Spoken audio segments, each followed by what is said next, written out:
Welcome to Co-Parenting Confessions. I'm back. I am your host, Alysha Price, and we have another fabulous episode today. Today, we are talking about the battle between the co-parents. And I'm extremely excited about this because I get to share with you guys some of my personal experiences, so we're going to have some fun. But before we get started, find the like, share, subscribe buttons somewhere on your screen and make sure that you stick and stay because we love you here at Co-Parenting Confessions and we know that you love us. So without further ado, I want to share with you guys this amazing guest. Mike Speaks is here today, relationship strategist and co-parent. And we're going to dive into what co-parenting has been like for us. And we're going to talk a little bit about some of these misconceptions and misunderstandings as it relates to the battle between co-parents. So without further ado, I want to welcome my guest, Mike Speaks. Thank you for coming today. Alysha, thank you for having me. Yes. Excited. I am too. So I want to share, I guess, a little background that I looked up on a Mike on Instagram. And since that, I feel like, have become fast virtual friends and supporting each other. My cousin. Right. And supporting each other by liking each other's posts and sharing things. And so I'm really down with the work that he's doing around the relationship piece and just helping people strategize and think different and think, a little bit wiser. Grow their mindset about relationships and making some changes. And so, Mike, if you could start with just kind of telling us, like, what got you into this space of being a relationship strategist?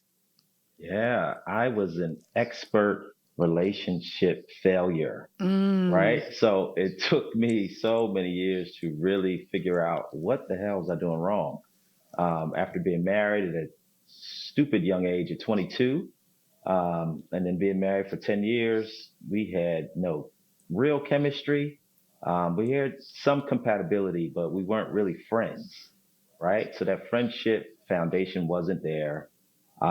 Did some therapy, jumped into a rebound relationship and had another failed relationship. So I'm like, what is happening? Right. And so just became very introspective and, seeking answers about just human nature and relationships and what makes them work, what makes them don't work. So that kind of set me on my journey about a little bit over 10 years ago, and kind of just been sharing in that space, and people have been listening. So that's kind of what it's been. I love that. So when we talk about the misconceptions, one thing that sticks out to me from what you just said was you went to therapy and you started to look within. A major misconception is that men do not take the time to actually go within, do that introspective work and figure out, like, am I part of the problem? Am I the problem? What is the problem? So what was that experience like for you? And do you have anything that you would share with men who are kind of in that space where, one relationship didn't work and they might be feeling like this next one isn't going so well? So I mean, I think put it in man speak, you really got to be a G about it, right? I mean, you can't blame. It's like I'm looking at a picture of Michael Jordan I have on my wall. You can't blame somebody else for missing a shot. You can't blame your teammate. It's you. It's really you. And so, man in the mirror type of moment. And I think you have to take ownership. Now, this isn't for every man, right? Because every man doesn't really have the balls to really look within. Let's just put that at the foundation. This is for the guys who are really focused. They feel driven. They feel motivated to be somebody and really make a real impact. And so I think for those guys I'm speaking to, it's a step in the right direction. I mean, therapy for me has been key. It's been pivotal. It's not the answer to all, but it is a great, awesome first step.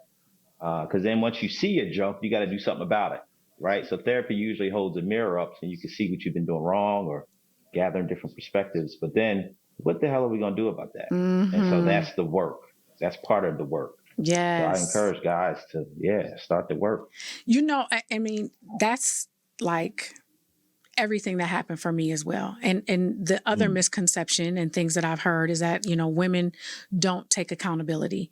They, want to always point the finger at the guy and why the relationship didn't work, or he's not the best parent, all of that stuff. Yeah. For me, when I jumped into this co-parenting space and I really wanted to be intentional about what would happen for me as a co-parent, I started to really look at how did I get in this predicament?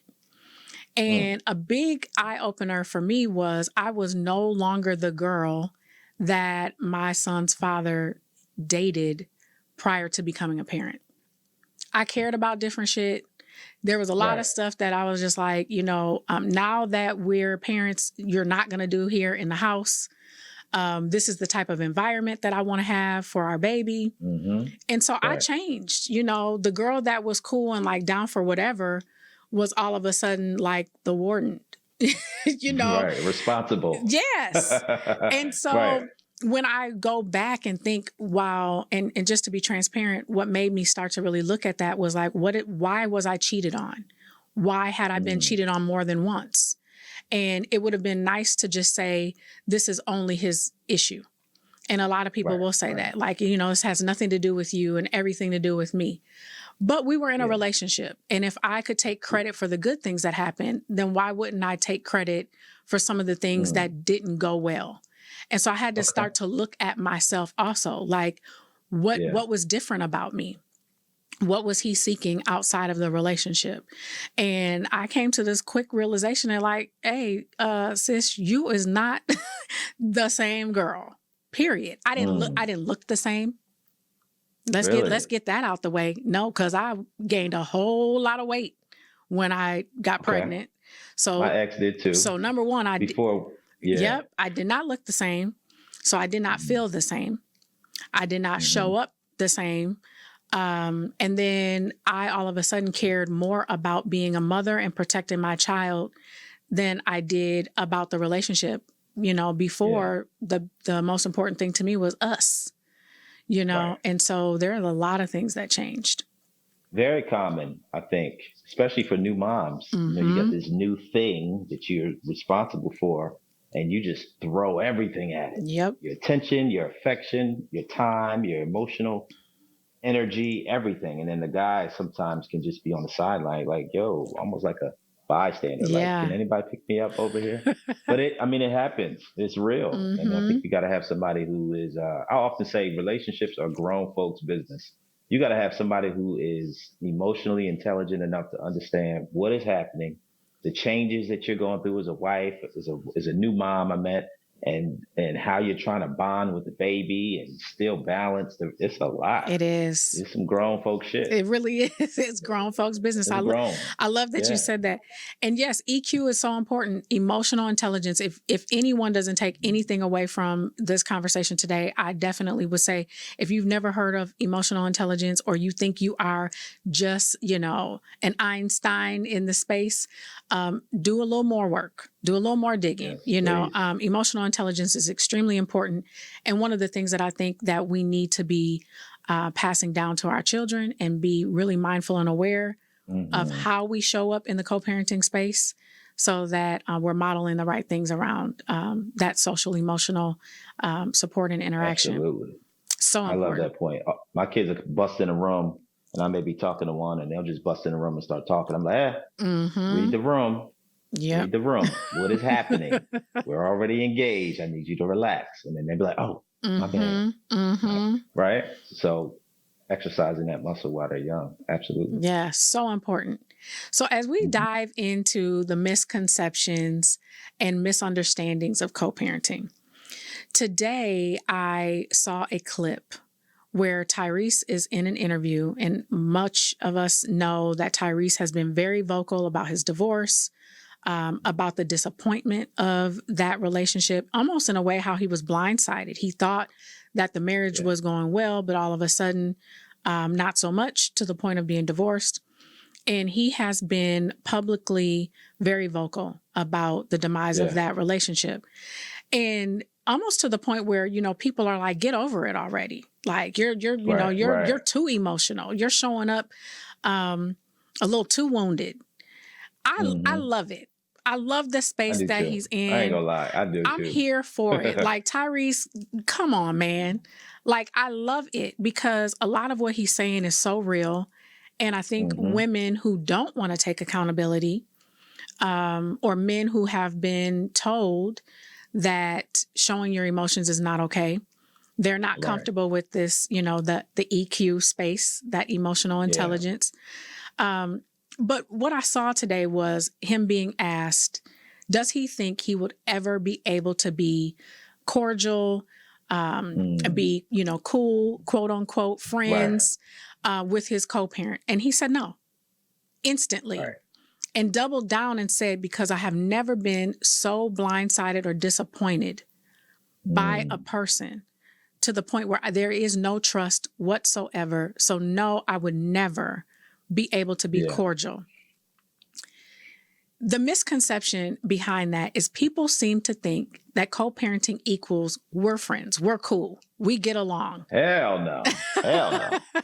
Hell no. Can I double down on the hell and the no? Right. No. And so what has your experience been? Like, are you in a cool space, or what did it take to get there? What's your take on that? I need to get some more cognac. Man, no. I say we in terms of co-parent, we are not obligated to be friends. We are obligated to do what's best for the children, right? And so for me personally, it took me and my ex-wife, 2 years to get into a healthy space. And then it grows from there. And then even after that, about every 6 months, we would have like a hiccup. Yes. A nice Talk about it. Speed bump in the road. Yeah, just to test to make sure the suspensions are still loose and the brakes still work. But it took a long time to, what I joke and say is that she's invited to the barbecue. I'll give her a hot dog as she drives by. Yeah. Before she wasn't even invited, right? We're not at the point where she can come in and use the bathroom yet. Yeah. But can she use the bathroom? No, not yet. Not yet. But not yet. But we're in a good space. Yeah. We're in a good space. We co-parent well, but it takes a lot of work. It takes a tremendous amount of effort on the individual, I will say. Like for me, I own the work. I think I have contributed toward a very healthy co-parenting relationship with her. Earlier on, it was catastrophic. It was war. Yeah. And then over time, you learn how to deal with the war, and then it becomes less of a war and more of a battle. And then it's like, I ain't got time for this shit. Right. And it's like, what, you want the kids this weekend or not? I know it's your week, but it's your birthday. Right. So after a while, you learn to deal, but it does take a lot of energy. Yeah. And investment. When you say there were times where it was catastrophic, can you share maybe an example of what that looked like? Yeah. Dating, right? So there we go.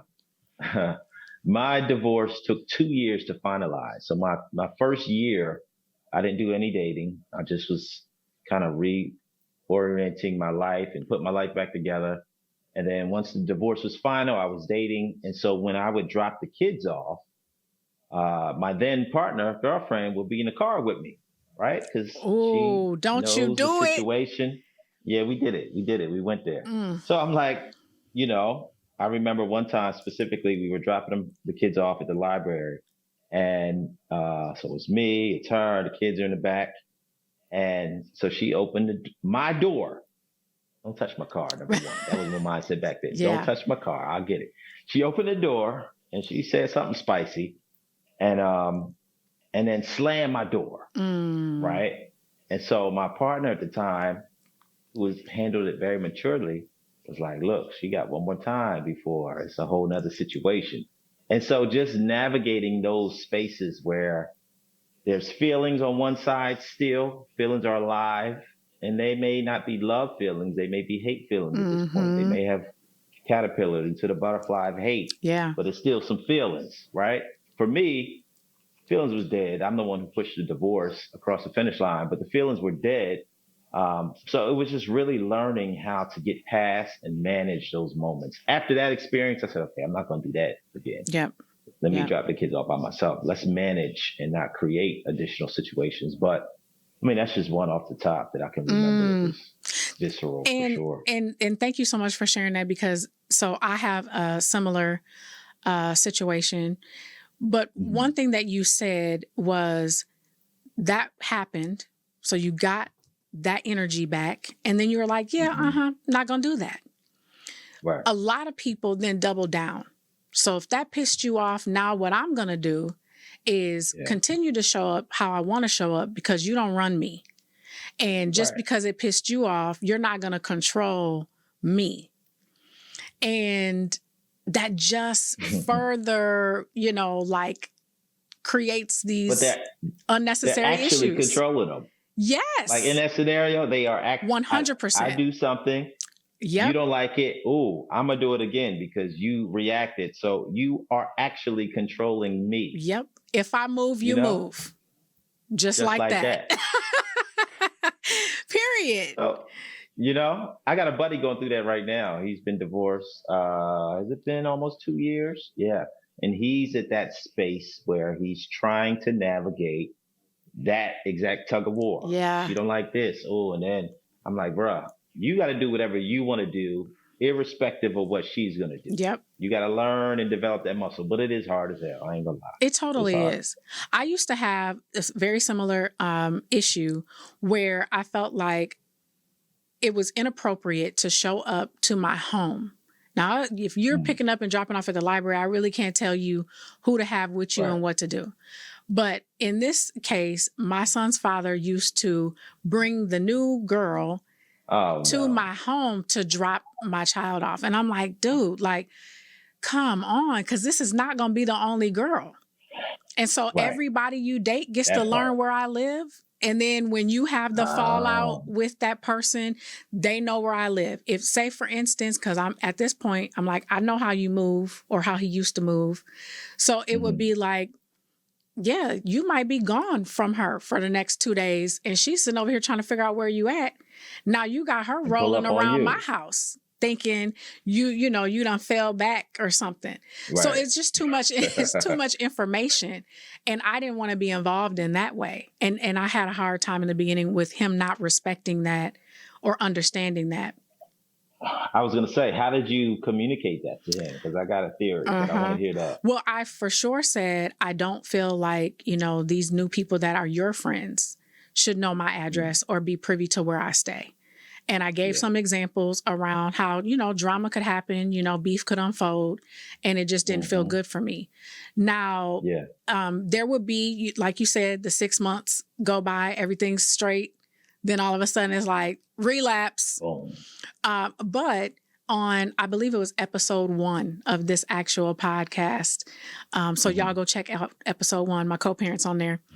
And I asked him, like, dude, what was up with, like, you're bringing these people around? And it just felt like, what was going on? Can you please explain? He was on the podcast? He was on this podcast with our 21-year-old son. And so I think I did see that. Yeah. So the three of us is having this conversation, and he blurts out, she might have been the ride. Like, basically, it wasn't like I was trying to flaunt her. I wasn't trying to be disrespectful, but at the time I wasn't mobile. And so I was going to do what I needed to do to show up for my son. And so that's just what it took. But he also could have communicated that back then. Absolutely. Instead of, flexing like, I'm going to just do what I want to do. When it was like, all right, like, come on. Right. She's a transportation. This is my Uber driver. Right. Keep it real. It would have went a lot easier. For sure. So another misconception when it comes to the dating space is that we are having these people around our children because we're trying to now create like this new family. We're trying to plug them into the space that now you're not in, which is absolutely not true. But you have to move on. You have to have a life. Mama needs love too, and so what experiences have you had, or any advice that you would give to someone who's like, I'm trying to date, I'm not trying to replace you. What are you thinking in that way, in that space? Man, that's a difficult one because you have to figure out a couple things. One, timing of when you introduce your kids to this new person. Absolutely. Right? There's a whole bunch of different feelings about that. How, like, does a new partner come over when the kid's asleep? At one point I had my kids full time for a year, and they were 2, 4, and 6. And I'm a man. That was rough. Yeah. We talking about dinner and bathing and food and homework, but daddy still got needs, right? So then I instituted a going to bed at 7:30 type of thing, just for my sanity. Absolutely. It wasn't even for my freaky time, but just for the sanity. And then it morphed into, this is daddy's freaky time. So it was like I needed to find systems that work. So I think people just have to really find what works for them. Yeah. With this understanding that, and I think this crosses a lot of different categories, but you cannot control what is going on in your ex's house. That is the biggest hurdle for me with all of co-parenting. You trying to control what's going on in my house is never going to happen. I'm trying to control what's going on in your house is never going to happen. Most of the fights that I've had is control fights. And I think once we understood, I'm the king of this castle, you're the queen of your castle, and I can make requests and I can petition the court, right? But I can't enact anything. You have all the power in your place and I have all the power in my place. And I think if we grow to respect one another, asterisks on the if, if we grow to respect one another, I'll consider your request. But if we don't grow to respect one another, kick rocks with no shoes on, because I'm going to do whatever the fuck I want to do, right? And so I think after we got to the point where we respected one another, and I would hear the kids say, Mr. Such and Such was over here. And then after I would hear the name a couple of times, I would say, hey, the kids have been mentioning XYZ. Is it time for me to meet somebody? It sounds like somebody significant is in their life. Do we need to do a kind of meet and greet? And that's kind of how we handle that. There was a couple guys that I think I met over the years. Okay. They was bums, but I mean, but yeah, we would go through that, and that's kind of how it is now. Now, I mean, we're so far into it. It's like, oh, you got help, cool, have fun, Yeah, like when you said, so you've met a couple of guys. I used to feel, or like, I don't even know if it was like a badge of honor that I made up in my own brain or something, that my son had not met a lot of guys. So I didn't have a lot of people over.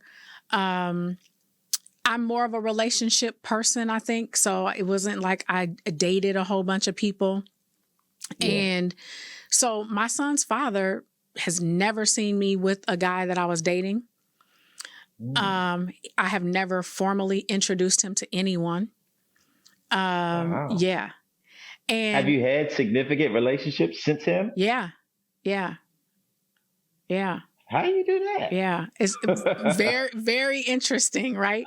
But now that and I'm sharing this because I think there are a lot of women who think that they're doing themselves a service by keeping the relationships away from their children, or, having kind of this pride of like, well, I didn't date a whole bunch of people, but you had all the bitches. And so what happened for me was, as I've been in this space and being more vocal about my own personal experiences, our son shared, like, he's not seen me in kind of that intimate space with a lot of people. And that shit blew me away. I mean, I've talked about it a couple times on the podcast, and to the point of where I felt like, damn, did I, fuck up by not giving him the opportunity to see someone show that love or compassion and care for mom, right? Yeah. So later he was like, Mom, no, I'm not saying that I never seen it, but just not a lot. But I still, I don't know why, for whatever reason, it's like, he's never seen me with anybody, and you didn't really, I mean, and he knew that there was a guy that was in my life for a considerable amount of time. But our son was old enough to where it didn't feel like I needed to introduce you to him. We've co-parented, I think, very well. And so for me, it felt like if I would have been introducing a man, it would have been like, this person is actually supporting and helping us with what this looks like. And there's not been a man in my life that has stepped in that way. So it just, and I think also I was kind of like, I don't really know if you're going to be here forever. Long enough. So maybe you don't even need to know us like that. Yeah. That's where I was going to go, but this is your podcast. But I was going to say, but you're the relationship strategist. I'm not above you strategizing on me. No, I was going to say, you said the guy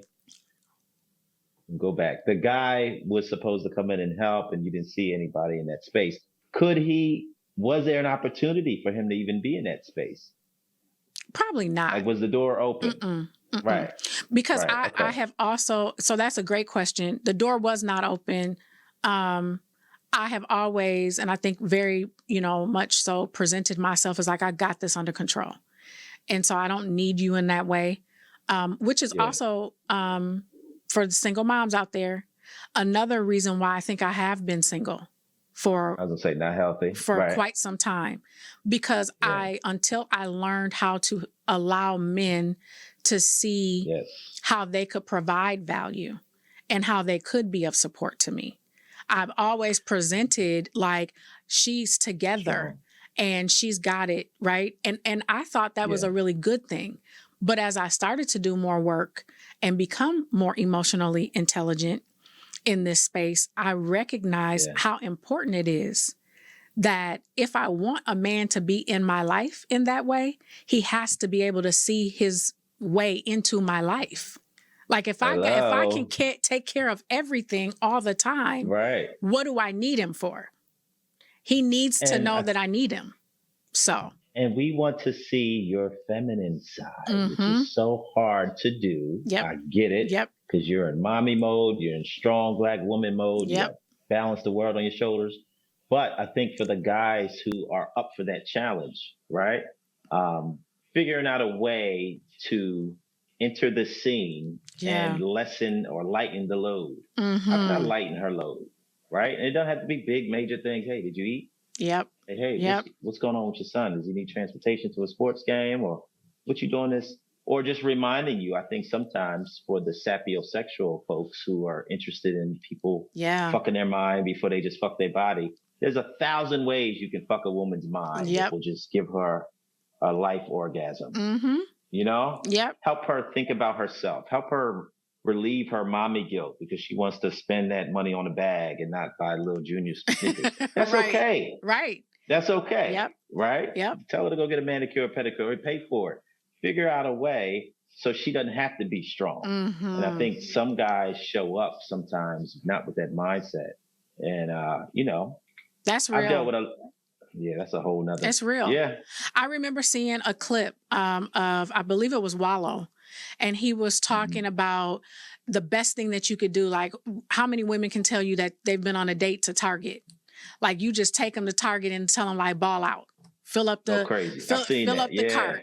Then after that, go to the grocery store. Then after that, Then after that, fill up the gas tank, And those are the types of things that, we do have to create space for if there are men who actually want to step into that space. So we can't be saying that they won't do it if we don't create an opportunity. No opportunity. All the doors is locked. The door locked, the back door locked, the windows locked. But they inside talking about, I want a man. Hello. The doorbell don't even work. She just took the batteries out the doorbell because she got tired of niggas knocking. So I mean, like, there's a chimney, but it's tough. It can get tough. It's deep. We kind of started to tap into a little bit. I want to talk about the misconception around finances. Big. This is the beginning of the school year. I remember there always being a battle early on for us when it came to school clothes. I had in my mind, this is the amount of money that I think, and I thought I was being, and I still believe I was being very fair. and not putting the responsibility on him. Like, I didn't mind doing the shopping, but I would just say, here's what I think our budget should be based on the stuff that he needs. And let's split that. And so, he would be like, okay, no problem. I'll give you the money. But then the resentment would set in for me because it's like, okay, you're paying half. I'm still doing all the work, but I still wanted the control. So I remember that, like, I don't think I would have been comfortable saying, here, I'm going to give you my half, and then whatever they came back with.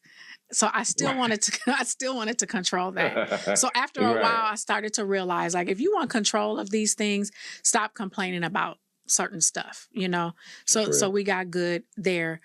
But our financial situation was never equal. It was never even. And I tell people all the time, when it comes to co-parenting, if you think everything is going to be 50-50, you are fooling yourself. It is never going to be 50-50 in any way.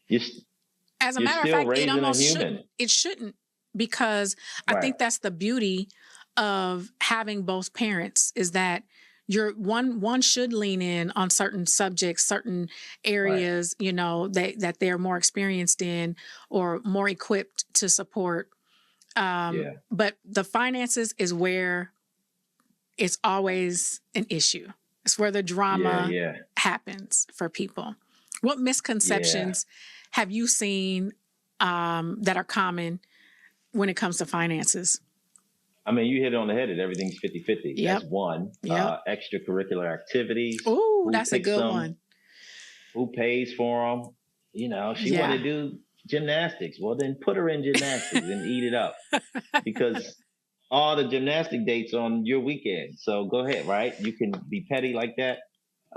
School clothes. I'll tell you a story about school clothes. A couple years ago, my ex would always say, hey, can you return the clothes that I bought for the kids after they wear them? So they would come to my house with the clothes, and she would want me to return the clothes to her. I'm thinking, the clothes are going to cycle between both of our households. What does it matter? But I would do it. I would do it for a while, maybe once or twice. I ain't gonna lie. And then every once in a while, I would get an invitation in my spirit to go to Pettyville, and I would shoot her a text. I'd be like, hey, you know what? Those clothes I just bought, can you make sure they make their way back to my house? It's just little things like that that really don't matter. It's really about the individual. But finances, especially around this time of year, can definitely be a thing. Yeah. And you just got to handle it. For us, the way we do it is I buy clothes and she buys clothes. And then that's there it. You go. I buy shoes. Yep. And I think the better the relationship is, the better you can kind of work together and say, hey, I'm getting him the Jordans, or I'm getting her this. It's all about communication. It really is. It really is. And I love that you mentioned the clothes going back and forth. This is common in a lot of the co-parenting drama that I have supported people through when it's come to coaching, when I'm chiming in on, groups on Facebook or certain chat threads and all of these things where it's about, the clothes going back and forth. And I would encourage people to really understand the trauma and the stress that your children are going through when they're trying to figure out which pants mom bought, which pants or shirt or shoes dad bought, and what needs to be returned and go back and forth. Like, just to remove yourself from that space and think about if every time you went somewhere, you're trying to track, it's insane. Clothes. It's insane. And not only do I have to track which days I'm going to be with mom and dad. Exactly. Now I got to track items. Yes. And where my book bag is it over here? It's a lot. Yes. Yeah, it's too much. It is. And how heightened, right, that stress is and that anxiety around, what it means to go from one house to the next house. And then when they're anxious about those things, how their behavior then plays into your inability to work with each other. Because now the kid is in, flux. and acting up or doesn't want to go. Mm-hmm. And those things can be misinterpreted as, I don't want to be with my other parent. Maybe it's not that they don't want to be with the other parent, but they don't want to fucking worry about what shoes to bring back and forth. And if I have to do all of that, I don't want to go. And then that I don't want to go gets misinterpreted as they don't like being over there, or your girlfriend is over there, so they don't want to come, and all of those kinds of things. All this extra drama that feed into what you want to have the narrative be. And we take that little thing and create a whole nother story. Yes. A whole nother mini series that now we starring in. Yep. Right. Put and a little spice on it. Supporters and the drama continues. Now, we talked a little bit about rules. How have you guys, and I know you have two mothers that you're co-parenting with.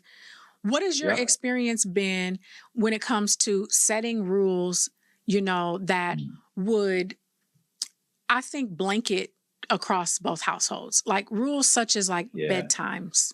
Rules such as, going to maybe a friend's birthday party or punishment, right? Like if there's if you're on punishment for a week and now you're going from one house to the next, how those things, show up at the other parent's house. Yeah, I think earlier in the beginning, again, before I really understood the concept of I can't control her household, I would try to create rules that would be like for the whole land. These are the new rules. These are the 10 commandments. And that didn't work. Those commandments were ignored. So I think over the years, though, especially as the kids got older, and I'm lucky to have good kids. Yeah. Right? So there's not a whole bunch of things that I need to really focus in on. But bedtimes, I just communicated what time they go to bed over here. Right? They go to bed around 8:30. I made sure that mom knew that. In terms of any chores that they have, teaching them responsibility, I will communicate that to them. But again, it goes back to everybody going to run their own household different. Yep. And I think accepting that, to me, was one of the biggest challenges. Is accepting that, Mike, the vision that you had for your children growing up, that vision is no longer fully in your control, right? When you got a divorce, the part of the grief, you grieve losing the relationship, you grieve losing the family unit, but then you also need to grieve having full control over how your children are going to grow up. You only control 50% of that cup now. And so being able to come to terms with that and really trust the process. I mean, trust the work that you're putting in. Hopefully, if you have a good co-parent, but even if not, you can play defense, right? And try to counteract some of the negative stuff. But you just got to really do the best that you can and understand who you're working with and learn how they like to communicate, learn their strengths, their weaknesses, and play the best hand that you can play, given the cards dealt. Yeah, that's big. When you said it's about being able to grieve that control, so to speak, right? And that I think you're 100% correct in the fact that co-parenting worked well for my son's father and I, because I did not focus too much on how did he do it when he was at his house. And he wasn't, all up in how are you doing it at your house. I think it was a real natural way, but there were things like around school that we would come together on. We pretty much shared, similar concept around bedtime, but, it was the guys, right? So when he's with his dad, it's like they might stay up a little bit later playing the game or doing something. And so it was like, hey, y'all, you got your thing, right? Yeah. It was a shock to me when I found out that he was doing way more chores at his dad's house than he was doing at my house. And I was like, oh, wait, what? So it was kind of like, I think dad was like, hey, now I got somebody over here that can do the dishes. That's probably true. Yeah, now I got somebody over here that should be taking this trash out more. And so he was on him about those things.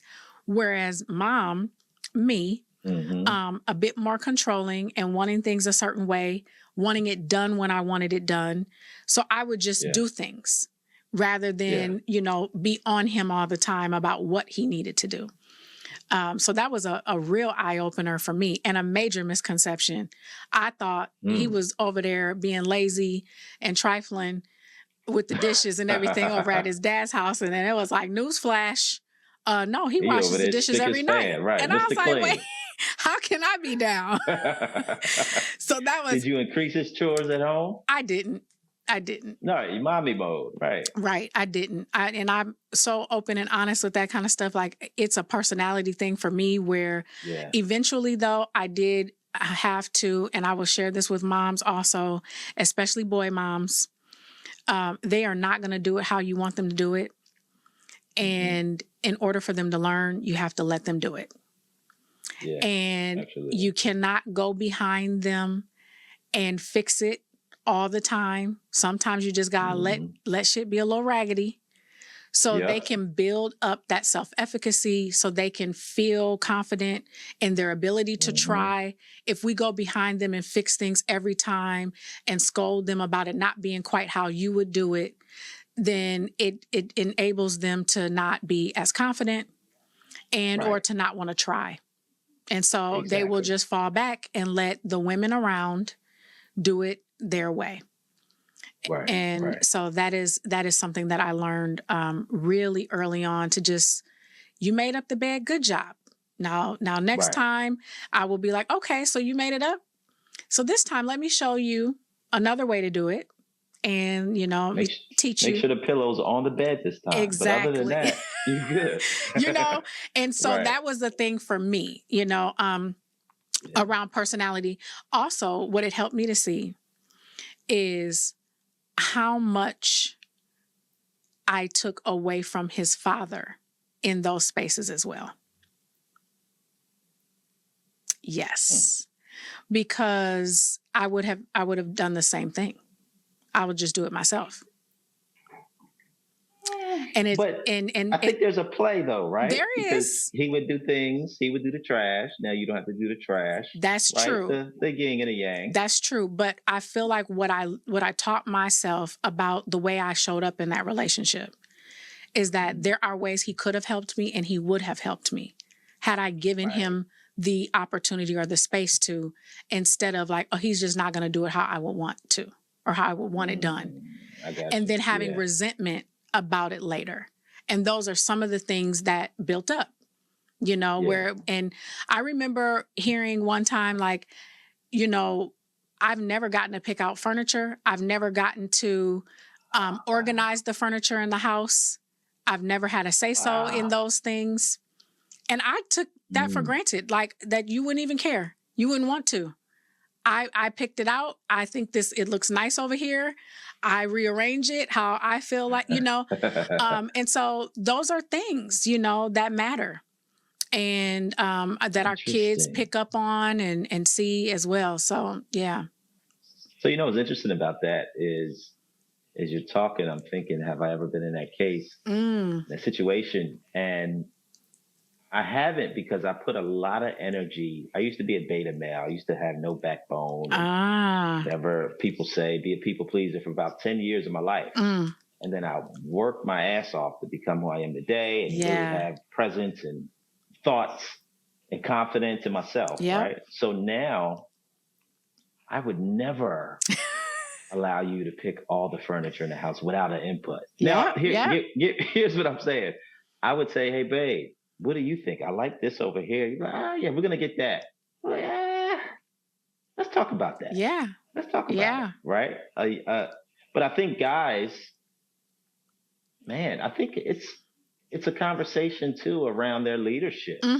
And when they're with strong women. Yep. Can you handle her strength?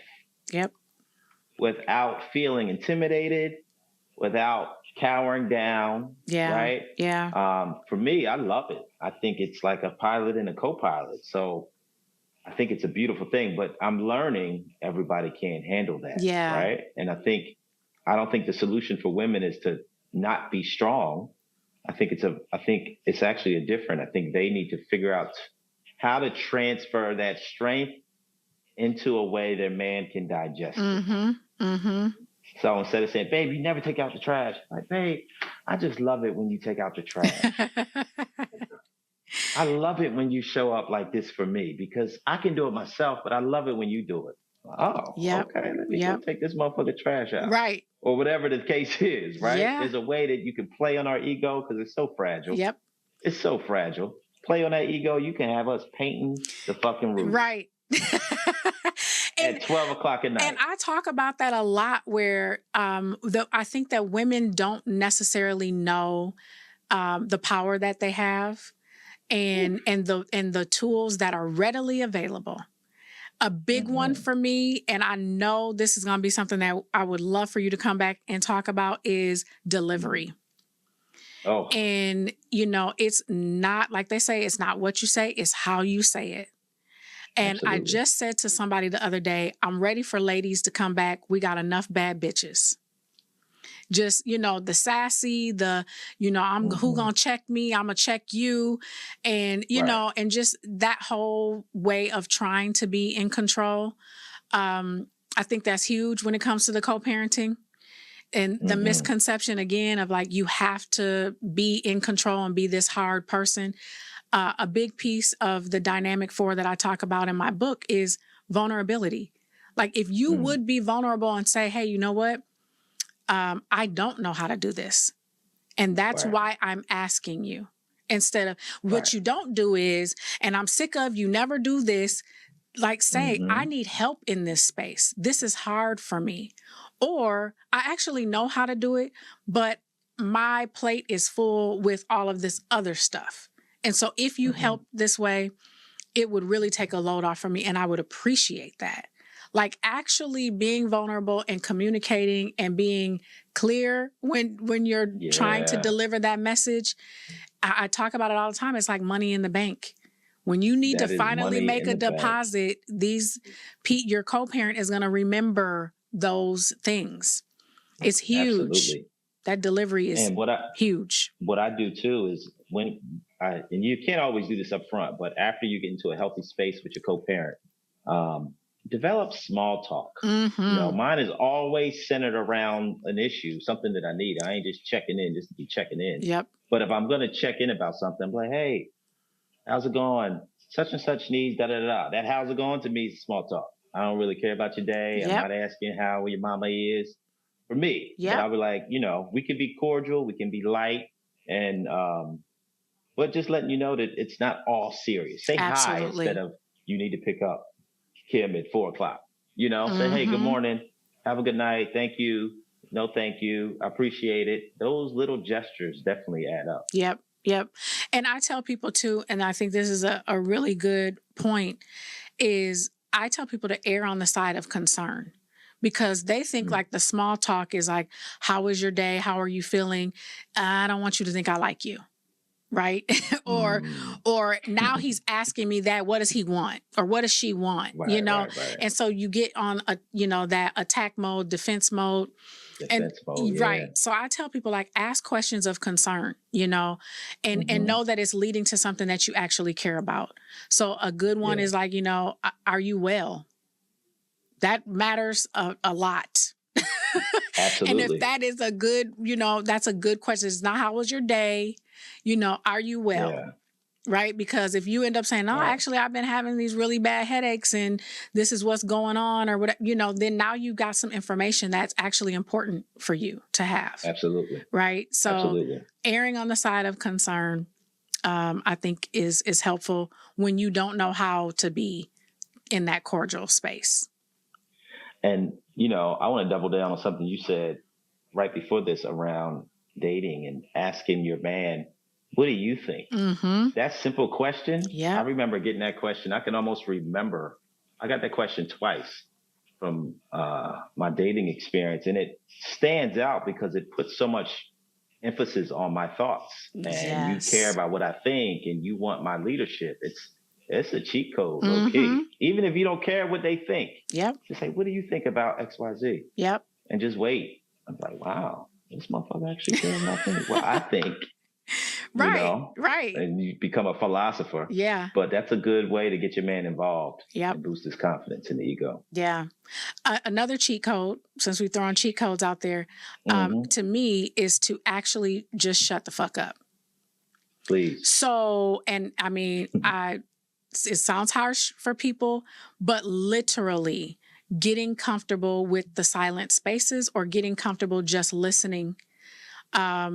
We think sometimes when we're uncomfortable, we should put something in the atmosphere. So we should talk, or we should, tell a story to that person about something else that's going on and, whatever. And then you end up sometimes saying things you shouldn't say, talking too much, too long. It can be misinterpreted. So sometimes when you don't know what to do, how to feel, or you're trying to figure out how to get along, just shut the fuck up. Right. And this is why you have to be comfortable with yourself, because you're not comfortable with yourself. You can't even shut up by yourself. That's it. You got to have the music on. Yep. You got to have your little ADHD wiggly self. Just learn how to sit down somewhere. Yep. Like you when you're in the presence do of what you tell else, your kids to do.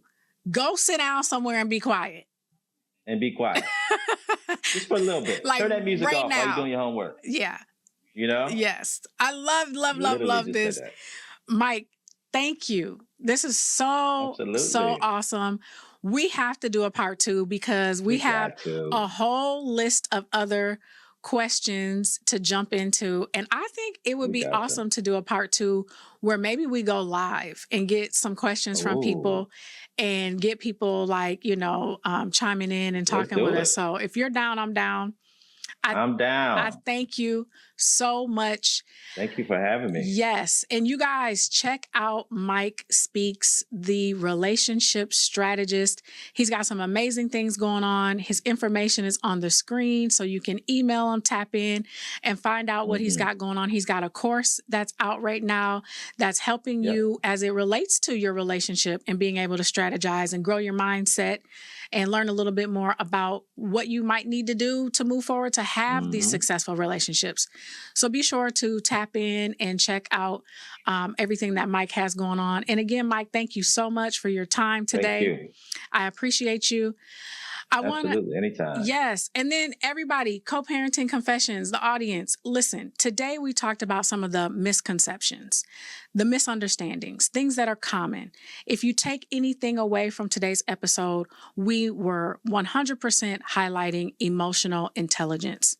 Tap in, look at the ways that you might need to slow down, the ways that you can consider other people's feelings and emotions, and know that when you're tapping into your own emotional intelligence, it does not only help you to co-parent effectively, it helps you to be a better parent. It helps you to show up better in the world. So check out your EQ, stick and stay with Co-Parenting Confessions, like, follow, subscribe. We love you. Peace out.